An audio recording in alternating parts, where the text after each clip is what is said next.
Okay, guys, Gabrielle, you ready? I don't know. Give her a round of applause one more time.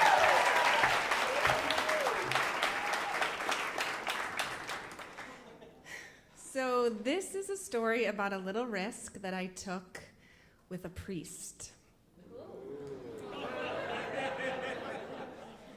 So when I was a little girl, I grew up in a Catholic school, and I had the little Britney Spears outfit, the plaid skirt and the knee-high socks, and the nuns for teachers. And they would come around, with their rulers, and everything you did, Jesus was watching you, and there was the crucifix, and he was staring at you, and it was very dramatic. And in the building next to the school was the rectory, and that's where the priests lived. And the priests would come in and out of the rectory in kind of this cloak of mystery. You never really knew what they were doing or what was happening, and I had these kind of naughty fantasies of them rendezvousing with the nuns in the rectory when we went home from school. But we were taught to be good, and we were taught to behave, and we were taught to, respect the authorities, and I did my best, the best I could.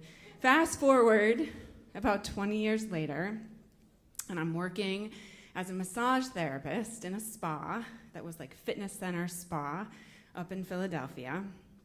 And client after client was coming in, and this man walks into the treatment room dressed in the black button-down shirt and the black pants and the little collar. And he's like, "Hi, my name is Gary. I'm your next client." And I totally freak out. I'm like, oh my God, this is a priest. Is it even legal to massage a priest? So then he starts undressing. I'm like, he's undressing. So he takes off his clothes and he gets on the massage table. And I'm trying to do my best to be like the professional massage therapist. I'm like going through the routine in my mind, and I get on the lotion. I'm like trying to like pretend like it's not happening as I'm like rubbing the oil on the priest. And he's like a hot priest. Like, he's not like a gross old man Christmas priest. Like, he's like a hot, like 50-something buff-assed priest. And his body is like pulsating under my hands. And we start to have this like spiritual dialogue about philosophy. And he's like, oh my God, your hands are so amazing. And I'm like having this whole like encounter with him. And the massage is over, he gets off the table, he tells me that was like the most profound experience he ever had, like getting a massage, right? So I'm like feeling like maybe there's a little bit of chemistry between us, but I could also be making that up. So he's having some event at the parish, so he invites me to come over to the parish. I should totally come to the parish because it's beautiful and amazing, and he wants to give me a tour and everything. So I'm like driving over in the car, and I'm like, is this a good idea? I'm like going to the parish. What's going to happen at the parish? This is kind of awkward. I don't know what. So I get to the parish, and he's so happy to see me, and he throws his arms around me.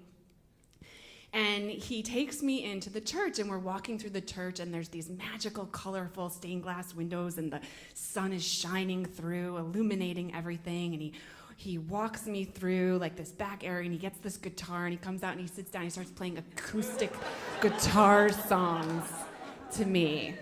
And I'm the only one there. I'm like, is this like, am I imagining this? Is this really happening right now? So he's like playing these songs and everything. I'm freaking out. Okay. So then he's like, oh, let me show you the rest of the campus. It's a beautiful campus. It's amazing. I'm like, great. I want to see the campus. So we're walking around the campus. He's like, let me show you the rectory. Okay. Like, dude, like this is like the rectory of my childhood where they come in and out and have rendezvous with the nuns, right? Okay, so we go into the rectory, we open the door, there's the kitchen and the dining room and everything, and he's like telling me something about the paintings and who painted the painting, and something about the antique furniture. We're walking through, and I'm like, okay, this is fine, everything's fine. So I'm like following through the rectory, and then he like starts to go up the stairs. And I'm like, up the stairs. I'm like, well, he's like, my office. I want to show you my office. I got to show you my. So, okay, I'm following him up the stairs, and it opens into this beautiful office, and there's like a terrace, and there's like leather couches and a desk and everything. I'm like, it's beautiful. He's like showing me around. I'm following around, and I'm ready to go down. I'm like, It's time to go. It's time to leave. So then he turns the corner and he's like, Gabby, come into my room. Okay, so.